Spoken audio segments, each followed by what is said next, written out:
I love to dance. Architecture and dance are both about rhythm, space, and our movement through space.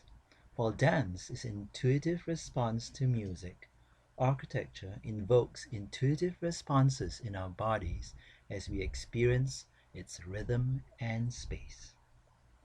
The Greenland kayak is an elegant form that is entirely shaped by function. I love the rhythm and sculpture of the frame. Vernacular design and craftsmanship transformed driftwood and sealskin into something fully functional and at the same time truly transcendent. Ah, the joy of kayaking into sea caves, waterfalls splashing right into Lake Superior, create a wall of translucency and sound as we move through a rich spatial experience of scale, texture, color, light and dark, in and out, closeness and expansiveness. We've been created in the image of a creative God, and my work as an artist is to mirror that image. There's design in all that God has created, from a tiny nautilus to a huge galaxy. Knowing this compels me to approach design with awe and humility. My most transcendent worship experiences tend to occur in natural spaces. As you can tell, I love to be outside and am passionate about the environment. My deep desire is to inspire people to move beyond a culture of consumerism to that of stewardship. Here's evidence that it is possible for architecture to be in harmony with the natural landscape. A crowd of local people gathered around me as I sketched, making this a fond memory of how I, as a visitor, was able to share with them what I appreciated about their hometown. Drawing for me is the best way of understanding the world around me. It enables me to observe on a deeper level than just by looking with the eye or camera. I soak in the rhythm of scale, proportion, and materials. When I draw, I analyze what I see and synthesize it when I design. There's a continuum of space between building interiors and the public realm. At the scale of the city, streets and squares are corridors and rooms, while building facades are walls which define the character of these public spaces. Each individual building is responsible for the integrity of the urban fabric. I appreciate the elegance and craftsmanship of Katsura, admiring the designed and refined details of the buildings and garden walls. The details exude the joy of how the parts and pieces are assembled together and the joy of understanding the nature of the materials used.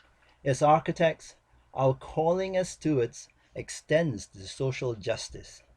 Great design isn't just for the rich and powerful, but also for those who can't afford it. At Mason's Bend, Sam Mockbee transformed ordinary windshields into an extraordinary space. The mundane became transcendent. Now we've talked about design inspiration. Here's some of our work at Strang. We recreated APT's trademark Journey Up the Hill for the Touchstone Theatre by transforming a parking lot into a restored prairie. As stewards of APT's culture and limited budget, we used off-the-shelf materials to turn frugality into an aesthetic virtue.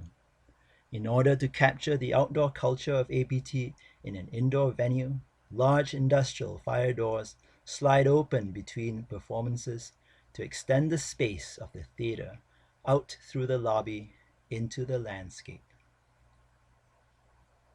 Our design for this theater lighting company reflects the resourcefulness of theater, creating maximum effect with minimum means.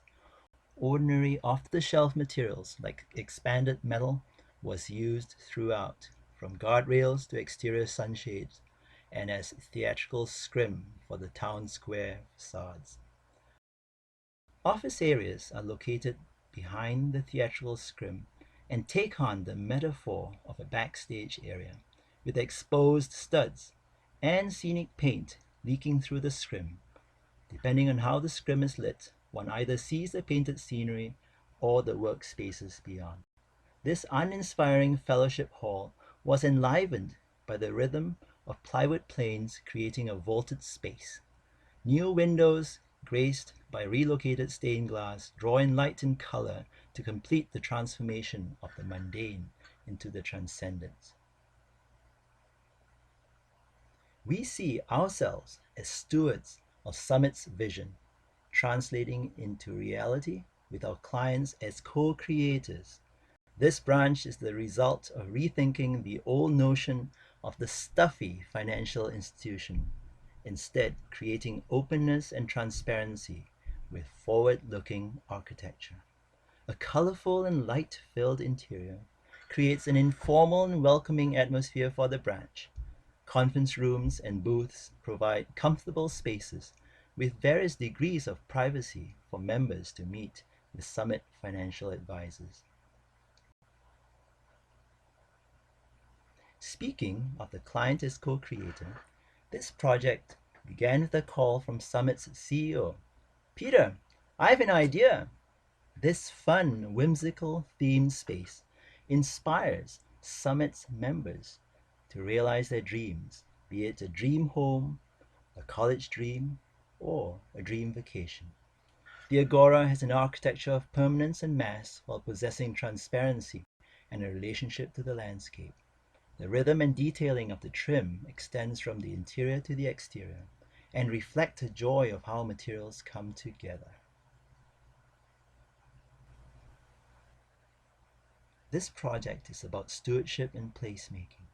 My deep desire is that we move from an architecture of objects to one of space, from a landscape of separation to one of integration, and from an emphasis on the private realm to a celebration of the public realm. Thank you.